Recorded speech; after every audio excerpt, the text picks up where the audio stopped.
ராகுவின் மாயாஜாலம் மற்றும் சூட்சும ரகசியங்கள். ஜோதிடத்தில் ராகு ஒரு நிழல் கிரகமாகும். கண்ணுக்கு புலப்படாத மாயை, அதீத ஆசை, எதிர்பாராத திருப்பங்கள் மற்றும் சூட்சும சக்திகளை ராகுவின் மாயாஜாலம் எனலாம். நிஜத்தில் இல்லாத ஒன்றை இருப்பது போல் காட்டுவது ராகுவின் விசேஷ குணம்.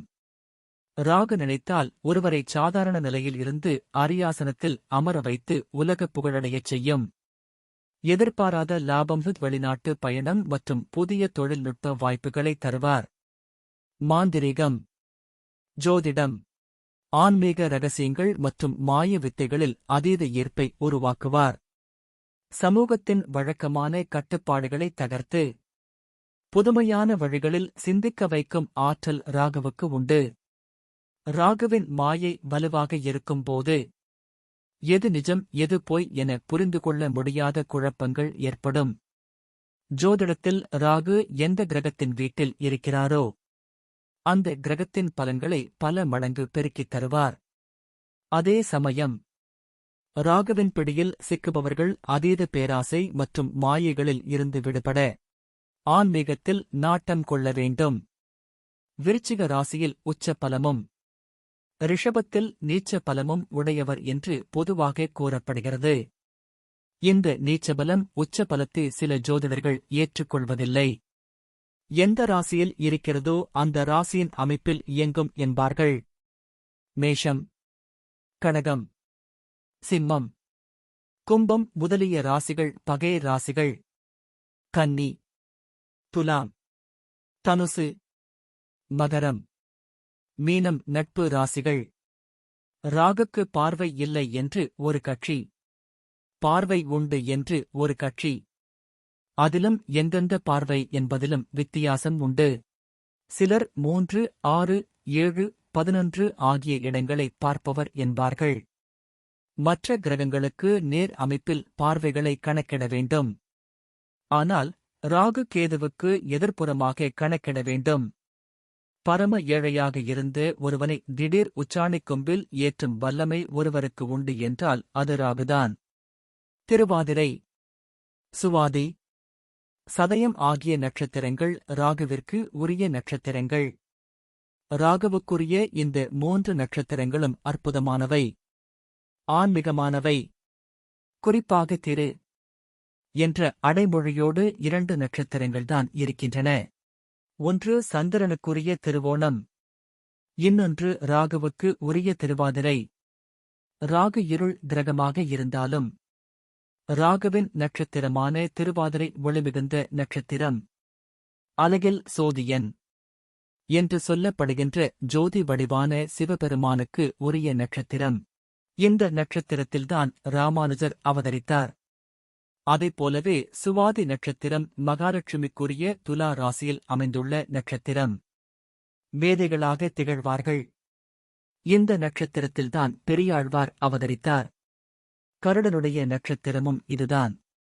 பகவான் நரசிம்மனே இந்த நட்சத்திரத்தில்தான் அவதரித்தார். ராகு பிரம்மாண்டத்தைக் காண்பிப்பது, எல்லையில்லாத தன்மையைக் காண்பிப்பது. அதனால்தான் இந்த நட்சத்திரம் அத்தனை சிறப்பு வாய்ந்ததாக இருக்கிறது. ராகு யோகங்களில் ஒன்று அரசாள வைப்பது.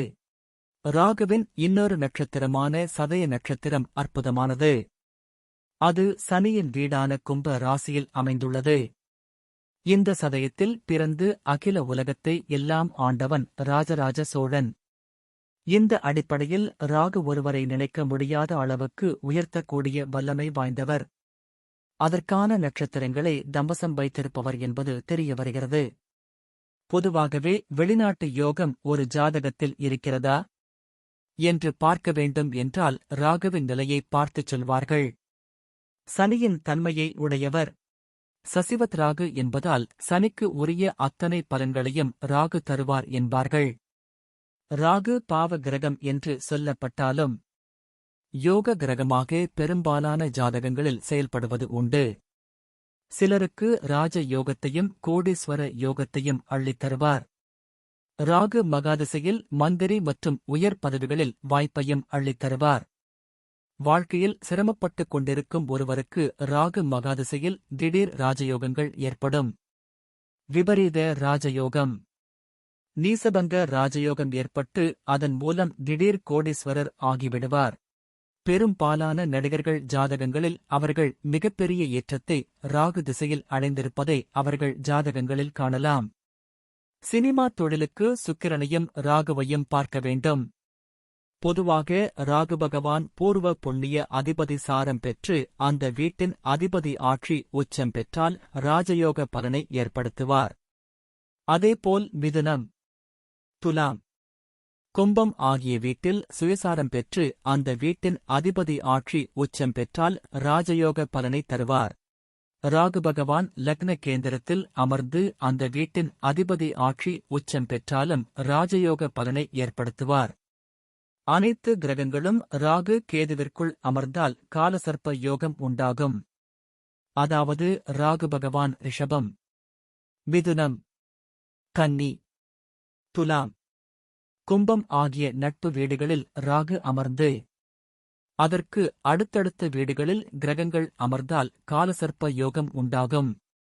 இந்த யோகம் ரிஷபம், துலாம், மிதுனம், கன்னி, மகரம், கும்பம் ஆகிய லக்னகாரர்களுக்கு மட்டுமே முழு யோகத்தை செய்வார். மற்ற லக்னகாரர்களுக்கு ராகுவால் காலசர்ப்ப தோஷம் உண்டாகும்.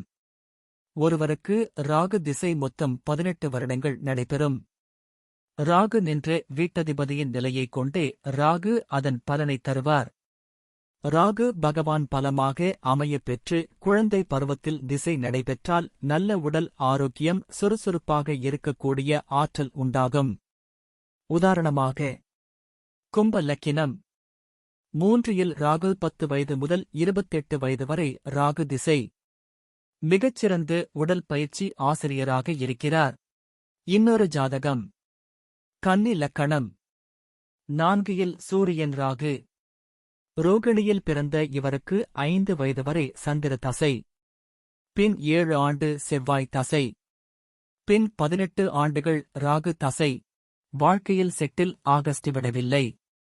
காரணம் ராகுவுக்கு வீடு தந்த குரு ராகுவுக்கு 8 மறைவு.